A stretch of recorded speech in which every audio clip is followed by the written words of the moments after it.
Hey, what's goody? I'm back, my people. Another video, another login, another check-in, and I'm coming at you live, baby. I'm coming at you with the truth, the encouragement, the inspiration, the life, the vigor, the electricity, and the fire of the Most High, baby. Welcome to Ill Spectrum's page. Thank you for tuning in to another video. Today I want to talk about something that we don't really see with the eye, something that we can't see in the eye. Now, usually I talk about like factual happenings, factual organizations and companies who have their hands playing and controlling in the background behind the curtain. But today we're looking at a different curtain. We're looking past a bit of a different veil here. I want to get into negative air ions. Negative air ions. That's definitely something that a lot of you may not know about, something that's not common knowledge, and I'm here to help you walk through that. So this gets very scientific, and I apologize to put you guys through that.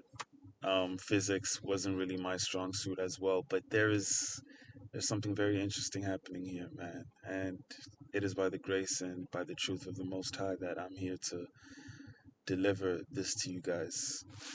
So, in this world that we live in, there are energies going on around us, right?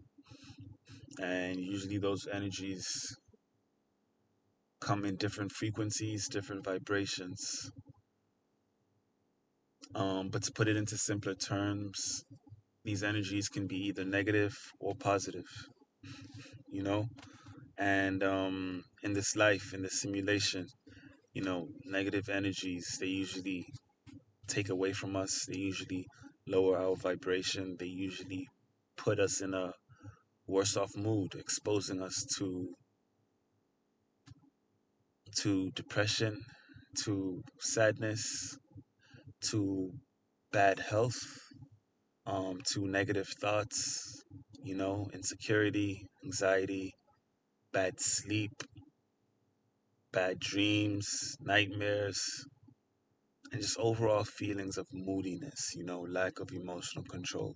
Positive energy does us the exact opposite. And so,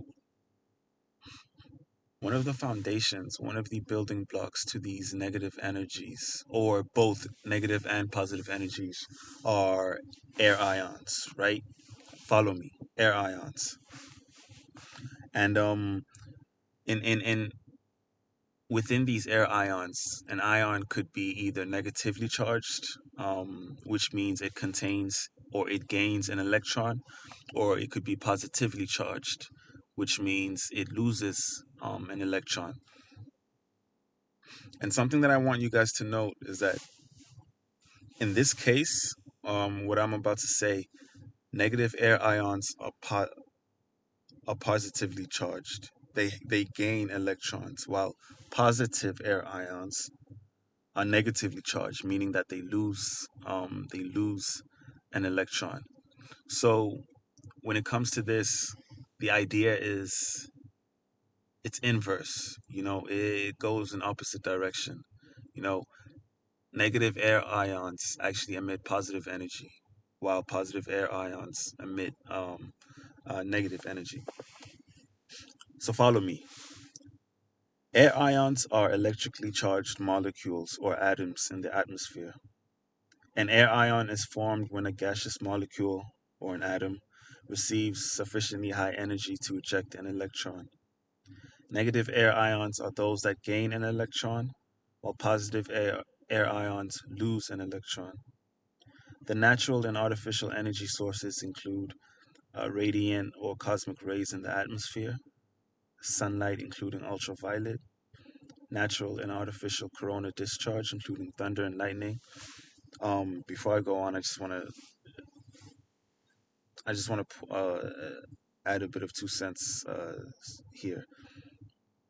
in terms of discharging thunder and lightning through air ions. So on Earth, there's a field, a radio field called the ionosphere, and that's about like what 30 to 100 miles above the surface of the Earth. And within that ionosphere, scientists and organizations such as Harpo, they can manipulate the frequencies and the ions in that atmosphere to control the weather, to create harsh thunderstorms, to create fog, mist, to create clear weather, you know.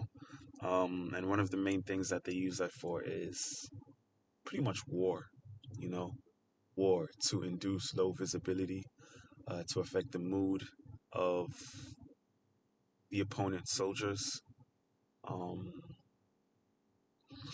and to have a control over the environment. You know, you can move hidden within a storm. But I digress. That's not the topic of today's discussion. Maybe I'll do that in another video. I don't know, man. I got a list of videos that I want to make. Maybe I'll put that down the list.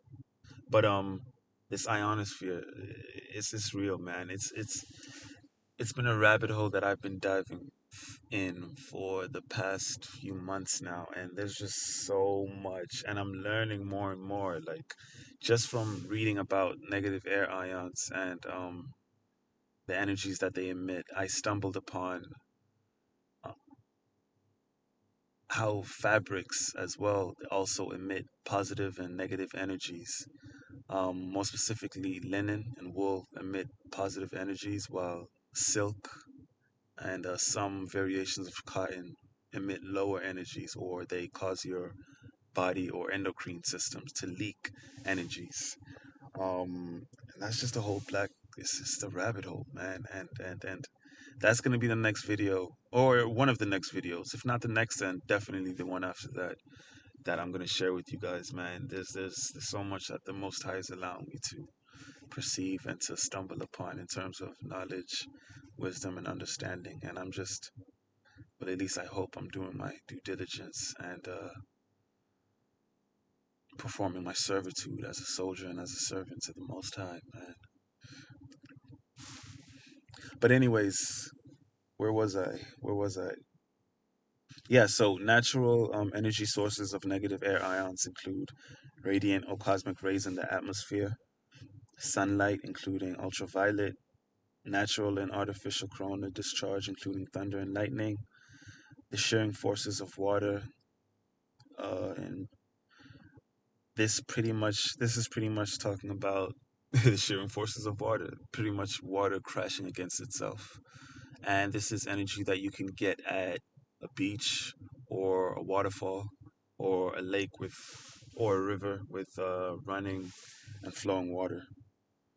And then the final emitter of negative air ions is plant-based sources of energy. So there's a pattern here, right?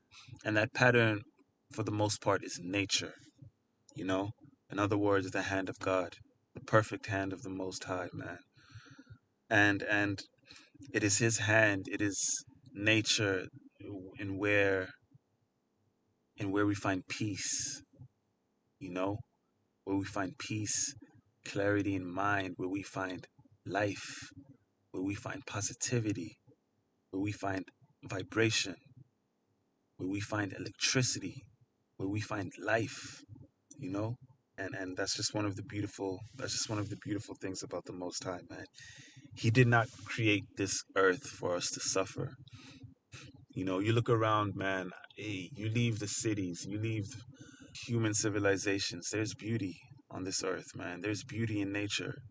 And if you go out and appreciate that, and if you could find the beauty in it, man, like, how could depression find you? How could sadness find you? You know?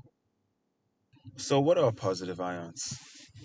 Positive ions being the ones that lose electrons, they they can come in the form of mostly pollution for the most part. You have toxic chemicals, pollen, mold, other harmful chemicals in the air, which carry these positive charges. And what's the common theme here? It's pollution. It's pollution. It's poor hygiene. So we're seeing that. So we're seeing that when it comes to positively charged ions, they come in the form of mostly things that we consider bad for us, things that we prefer to stay away from. You know.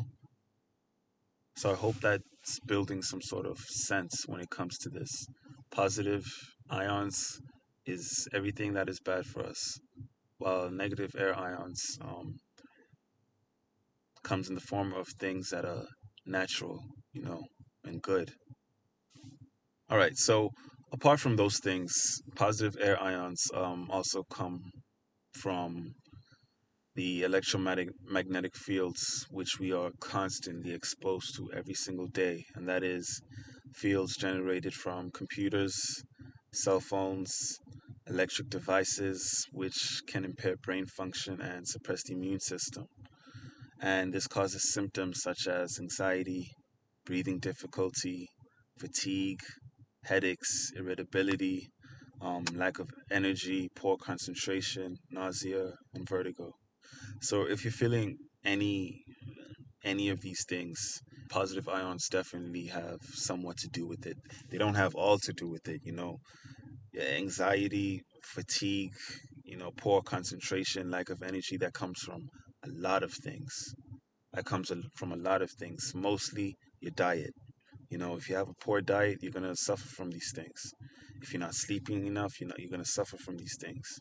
If you're not drinking enough water, you're gonna suffer from these things. If you're not exercising and sweating, you're gonna suffer from these things. Exercise and sweating is very important because the sweat, you're removing toxins from the body, and toxins are what demons attach themselves to. So the more toxins within your body, the more open or the more favorable the environment and the condition of your body is for demonic possession, which in turn leads to anxiety, illnesses, fatigue, headaches, and just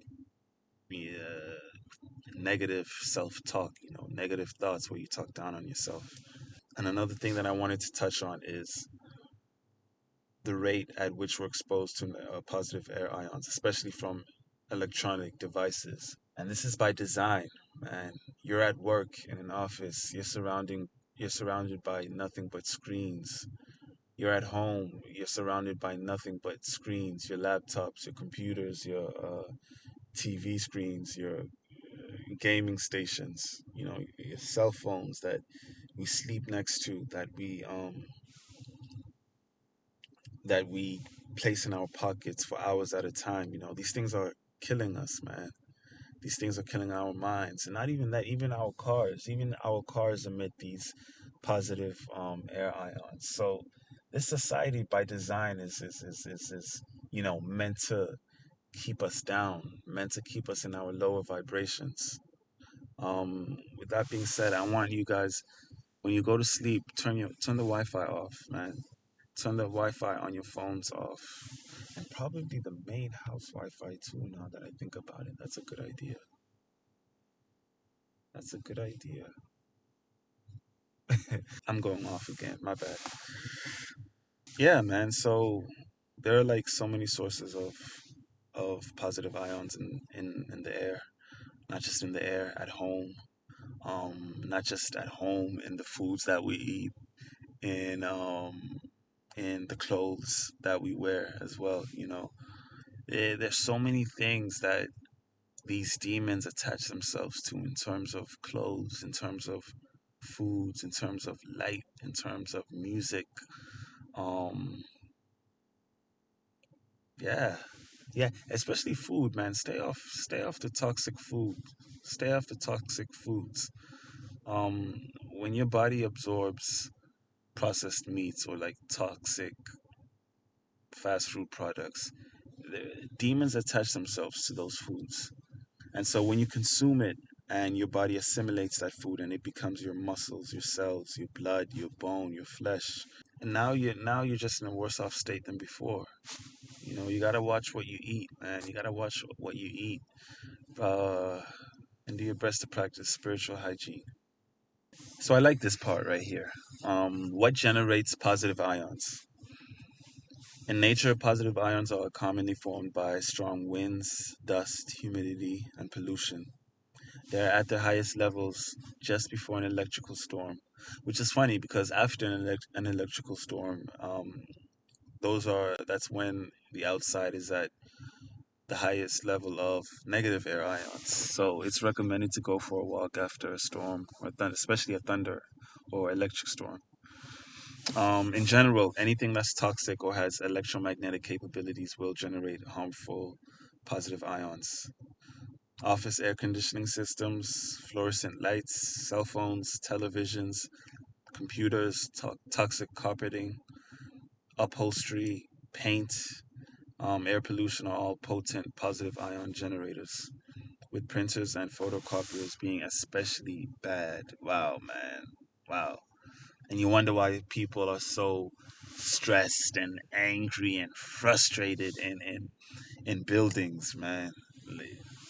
Like so many sources of negative energy around us, and we don't even know it. We don't even know it. If I go around telling this to people, to my parents, to elders, they will look at me like I'm crazy, bro. They won't know what the hell I'm talking about, you know? Crazy, man. All right, so let's recap about the negative air ions. Negative ions are the opposite of positive ions, and they have the opposite effect on your health, mood, and energy levels. We inhale negative ions in environments such as the ocean, mountains, forests, and waterfalls. Once they reach our bloodstream, negative ions are believed to produce biochemical reactions that increase levels of the mood, chemical serotonin, helping to alleviate depression, relieve stress, and boost energy. So there you have it, man. Nature. Go outside. If you're feeling depressed, if you're feeling low, if you're feeling sad, go outside. Get some sunlight. Go hiking. Go to the top of a mountain and just admire the beautiful view. It'll uplift your mood. Um, in the summertime when it's warm, go swim in a natural water source, man. You know, forget about a swimming pool. Go to a lake. Go to the beach. Go swim in natural waters, man, and you'll feel the difference. There was this one time when I was at a beach, right? And I was so stressed out. I was so stressed out and like not in a good mood. But as soon as I submerged my body under the water, I just felt like all of that energy just go away instantly, man. All right, so where do negative ions come from? Negative ions in the air have a strong negative charge. They are statically attracted to airborne particles like dust, mold spores, pet dander, and other floating pollutants and potential allergens. By attaching to these pollutants and allergens, they give them a negative charge, and rather than drifting in the air, they are grounded and fall to the floor or nearest surface. Negative air ions make your body feel recharged and rejuvenated. The reason you feel so refreshed when exposed to negative ions is because of the significantly higher negative ion concentrations in the breathable atmosphere. So, how do we get more of these negative ions? How do we get more of that from our environment? And the easiest way to do that is to expose yourself to the conditions in which they mostly prevail in, and those are dense forests, mountains, parks, waterfalls, springs. Go outside after heavy rain and storms. We talked about this. The lightning and the thunder. It's a really scientific explanation, but if I'm correct, they like charge the air with electrons. They cause some sort of chemical reaction in the air to create negative air ions. But you know, just to summarize on how to get ions in the environment, it's outside, man. Outside. Go get some green. Go hike. Go to the beach. Go to the park. Go to the mountains. You know, Like just be outside.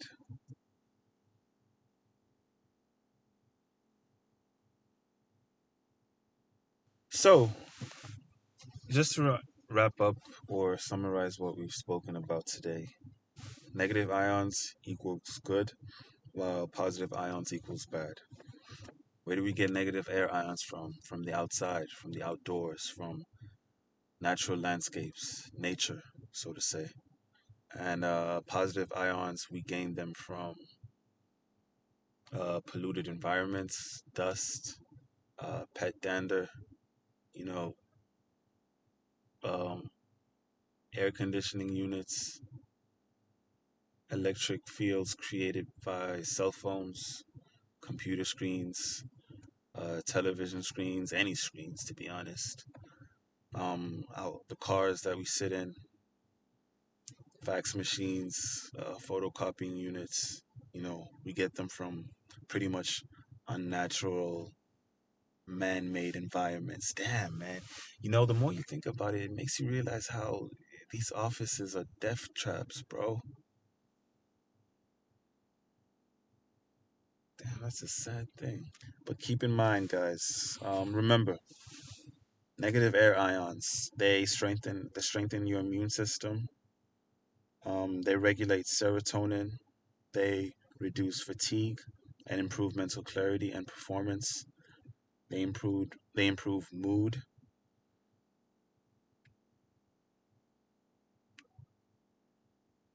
They improve emotional stability. They improve body health, mental health, spiritual health. They improve your sleep.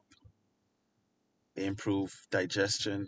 And I read somewhere that they improve adrenals and thyroids.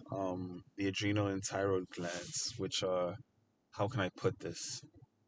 Which are one of the, or which are two of the overall chakras or like energy portals of the body, you know? So that says a lot about the potential of what negative air ions could do for you and for your overall health, man. And yeah, man, if we could improve the way we expose ourselves to these ions and just build ourselves up from a foundation of spiritual hygiene, like keeping ourselves away from these toxic environments or these toxic sources, which could come in the form of food, music, what we watch, what we input into our minds. You know, if we could do that and gravitate towards positivity in the same aspect of foods, what we listen to, what we read, the environments that we put ourselves in, we could build ourselves back up to be strong men who the Most High would look down upon in favor. You know, I'm not sure if that makes sense, but there's just so much more that we could be doing. I was reading the book of Samuel's, reading about King David and King Solomon and how they walked before the Most High, perfect in his laws and statutes and commandments. And I'm just sitting there, just meditating, gravitating, thinking about like how do those men exactly walk perfectly in this in his statutes? Because that is a very hard thing to do, and I know this journey is a very narrow path. So I'm always like thinking of ways to better myself for the Most High, and this is just one of them, man. This is just one of them. You start a path of following these guidances. The Most High will drop more hints and more uh, cues and clues for where for you to go in order to level up or to move on to the next stage of transcendence or evolution. So, So yeah, man. Yo, with that being said, please remember to pray. Please remember to pray every day. Thank the Most High for what you have, because whatever situation you're in that day or in that time period, it could be worse. It could be worse, man. So continue to pray for knowledge, wisdom, and guidance, and pray that the Most High helps you in these times, man, because there are dark times ahead of us, and that's just prophecy. That is just script. What's happening was always meant to happen and is always going to happen. It's part of the Most High's will. It's a part of the kingdom of heaven coming down. In order for that to happen, this society needs to be reset. Um, so yeah, man, you guys take care of yourselves and remember to pray. See you guys later.